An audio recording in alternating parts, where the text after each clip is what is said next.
Welcome back to the Making the Madness YouTube channel. This is Jonathan and here to break down the North Carolina Tar Heels as we head into a new era of North Carolina basketball, an era that will see Hubert Davis take over as the lead man, as the new head coach. Roy Williams ultimately decided to retire, but Hubert Davis is going to step right in, and I think he's built to have some early success heading into next season. You just look at this team, and there's a lot of returning pieces. I know they weren't great last season, but I think they're going to take a big-time jump heading into this upcoming season. Don't really have a great recruiting class, but they did add in some transfers to kind of fill some of the roles they needed filled. And then you just bring it back, a lot of the pieces that they had previously on the roster. So North Carolina is set up for success heading into next season. Let's start by breaking down this roster. At the point, it'll be Caleb Love. Now, Caleb Love, he was inconsistent, to say the least, last season. He really struggled early in the season, but he really kind of, came along late in the season, had a big game against Duke to lead them to a big-time road win there. And he was someone, early in the season, I think a lot of people were like, the sky is falling. This guy, he should be a lottery pick. Preseason, he was a projected lottery pick. Obviously did not live up to that billing, but he was someone that grew and grew as the season went along and ultimately ended up being a pretty productive piece towards the end of the season. And I think going into next season, he's someone that, I think could be an All-American. I think he's that high level of a player. I think he's going to improve the shot. I think he's going to improve the passing over the offseason, and getting just another year of experience under the belt is going to be big. So Caleb Love running the point, I think, is in for a huge season as we head into this upcoming season. Playing alongside him, I think they'll end up going Leaky Black at the starting lineup. I think they'll kind of mix in some guys, but Leaky Black will be in the starting lineup. He's really long, physical, 6'8". Is probably the best defender when you're looking at this team. He's someone, he can run the point, wouldn't consider him a great point guard, but he could take up the ball on some occasions.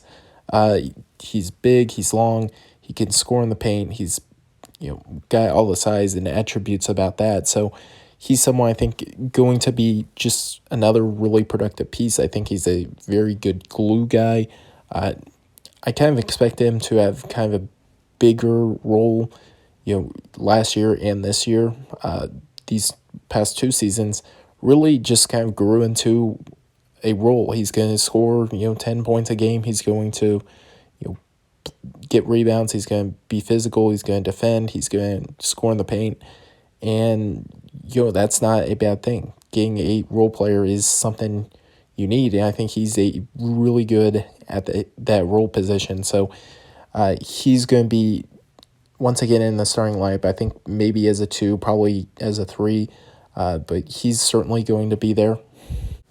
Kirwan Walton will, of course, be in the starting lineup. He is a high-level shooter. He's someone, shot near 40% last season. I think he's going to, once again, do that this upcoming season. He's been regarded as a high-level shooter. And, coming in last season, there wasn't a whole lot of expectations with him, but he certainly lived up to them. He certainly was a high-level shooter. I think he'll be in the starting lineup like he was kind of later in the season, and kind of once he got into his role late last season against Kentucky especially, he had a big game, and then, Roy Williams kind of threw him in the starting lineup, and he was good all season long. So he's going to be another very productive piece for this team. I anticipate Kirwan Walton just being that elite 3-and-D type player. He's going to come in, he's going to shoot threes, he's going to, defend, and that's all you need out of him. All you need is a 3-and-D player, and that's what he provides. So he's going to be certainly a very productive piece. Brady Manick is going to play the 4 for this team. He's an Oklahoma transfer, and he was someone that has been a very good kind of modern day four-man. He can shoot threes. He's, solid interior post, scorer. He's going to be certainly a very productive piece for this North Carolina team. I think he fits the role perfectly, and you're with North Carolina. They're accustomed to playing two bigs. Well, this is the perfect four-man big next to Armando Bacot, who we'll touch on later, but he's someone, not going to block shots, not going to do those type of things. But what he is, he can defend on the interior. He's certainly very good at that. And then he's going to be a pretty good offensive player. I could see him being, the second leading scorer on this team behind who I think will be Caleb Love. He's going to be that level of production for this team. He's certainly going to be a very important piece. And, just going into next season, getting Brady Manek was certainly a very important transfer for North Carolina, and look for him to have a big season. At the 5, it'll, of course, be Armando Bacot. He was someone that I think when you're looking at this North Carolina front court, if you were saying, late last season, who was the best big man, I think you could have made a realistic, argument for Armando Bacot. He's big, he's physical, he defends, he rebounds, and you just looked at last year's North Carolina team. What was, I think you would have said if you could have taken one of the four to state, you would have taken Day'Ron Sharpe. But Armando Bacot would have been the second guy you take. He was clearly better than Walker Kessler. He's clearly better than Garrison Brooks. And those two players, they leave to go to SEC schools. Well, here we go with, Armando Bacot, who is better than both of them, staying. And, he's going to be, I think, asked to take another step forward in the offense. I think he'll be kind of close to a 12 to 15 point per game type scorer. I think he'll be the third option behind Manek and Caleb Love, but you throw it into him, he can make post moves, he can score in the post. He's a good rebounder, he can block shots. So getting him to return for another year, obviously you would have liked to have Day'Ron Sharpe, you would have liked to have Walker Kessler, but those players left for other places. And I think when you're looking at it, getting Armando Bacot into the mix, you're not downgrading at the front court spot. You're not downgrading. You're not playing Garrison Brooks 25 minutes per game. Well, that might be an upgrade in itself. I think a Bacot Brady Manek front court is better than a Brooks Bacot front court. Better than a Walker Kessler, Armando Bacot front court, just because I think they play off of each other really well. So going into next season, I really like this North Carolina front court. I really like the back court. And I think they're going to be, this starting 5 is one of the better ones in the nation. Coming off the bench, I think they'll, of course, have R.J. Davis.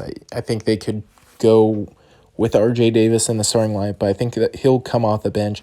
He can run the point. He can play off the ball. I think he's kind of a good, piece to have because, let's say you want to say, okay, Caleb Love on X possessions, let's have you come off the ball. RJ Davis can step in and I think run the point pretty well. So having him in the lineup certainly going to be very productive. I think he's can be a 6-man. I think he's going to play that 6-man role, and I think he can play it pretty well. So having him in the lineup is certainly going to be big.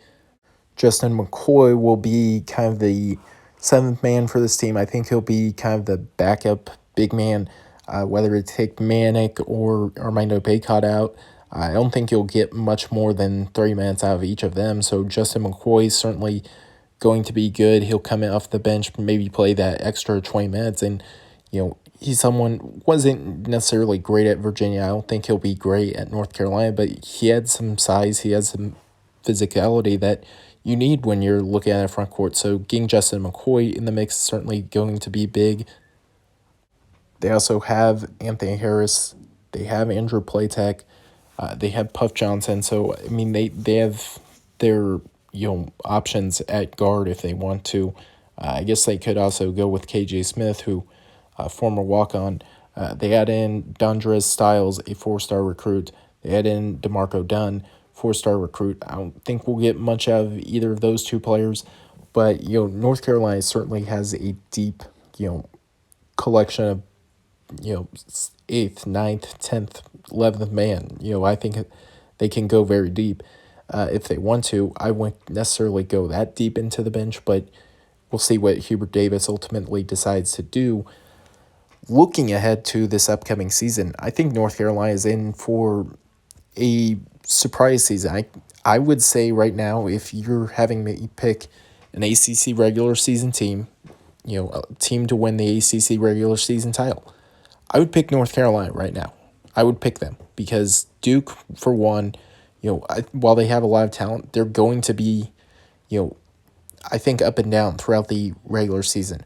Florida State's replacing a lot of production, but one team that's not replacing a lot of production, one team that has a lot of people coming back, one team that I think is built for some success is North Carolina. I think Hubert Davis will, surprise and, have success similar to what Roy Williams had. I don't think this program's going anywhere next season. I don't think it's going anywhere in the Hubert Davis era. He is a very bright head coach. Was certainly regarded as one of the elite assistants in college basketball, and getting the head job at North Carolina, it's a big task for him. But I don't think this team's going anywhere.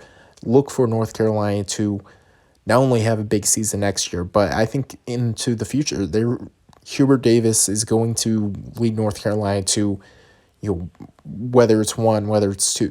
I think he'll keep this team not only national relevant, I think they'll win national championships while he's the head coach. So certainly he's going to be, I think, a very good addition for North Carolina, a very good head coach. And we'll kind of wait and see what, type of things he does for this team. But North Carolina going into next season should have high expectations. Make sure to subscribe to Making the Madness on YouTube.